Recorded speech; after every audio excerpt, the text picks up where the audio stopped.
Aujourd'hui, on s'explique ça, on parle d'inclusivité. C'est quoi au juste l'inclusivité? Ben, c'est tout simple, en fait, c'est inclure tout le monde. Donc, on va vraiment promouvoir, favoriser et défendre les droits des minorités. Puis, qui est-ce qu'on considère comme étant dans une minorité? Ben, tout simplement, ceux qui se différencient au sein d'un groupe. Donc, normalement, ben, ils sont moins nombreux.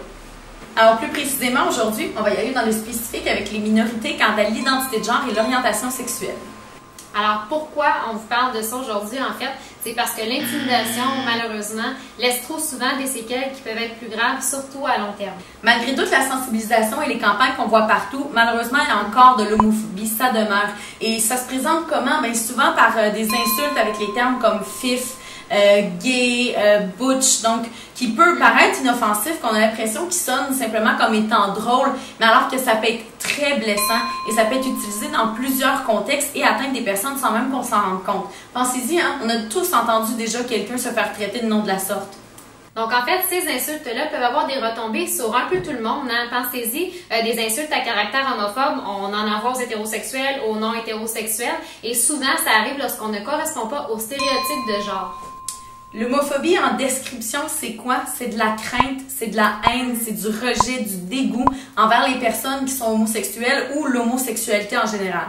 Donc, en fait, nous, les humains, on a la fâcheuse habitude d'avoir peur ou même de juger qu'est-ce qui est différent de nous. Donc, il y en a justement qui vont trouver ça effrayant, la différence, ou un peu mystérieux, alors que pourtant, quand on s'explique ça, ben la menace ou la peur disparaît par elle-même. D'ailleurs, quand on insulte quelqu'un par rapport à son orientation sexuelle ou son identité de genre, ben comme tu l'as dit, ça peut blesser bien plus que la personne elle-même parce que ça peut aller toucher quelqu'un dans son entourage, ses amis, ses parents.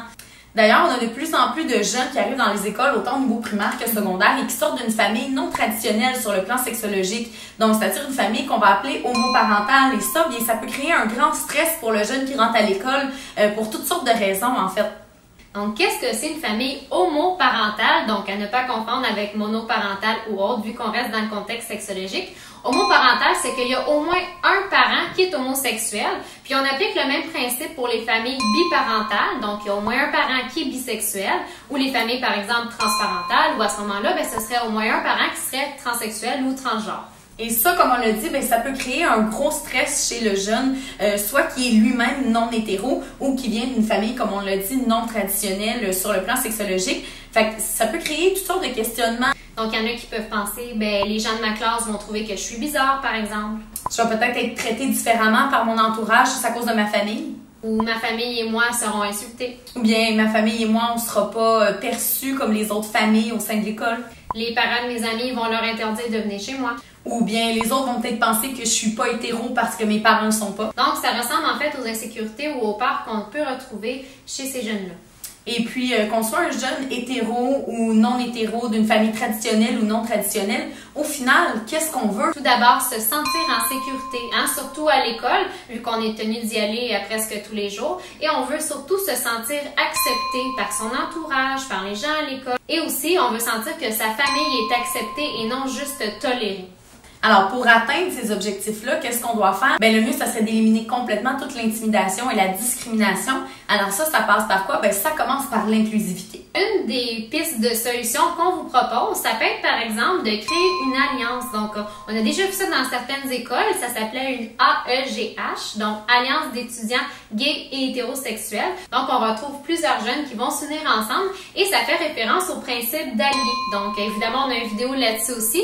Un allié, qu'est-ce que c'est? C'est une personne qui est ouverte, donc évidemment la différence, à la communauté LGBTQ et j'en passe, et qui va être un fier défenseur de leurs droits.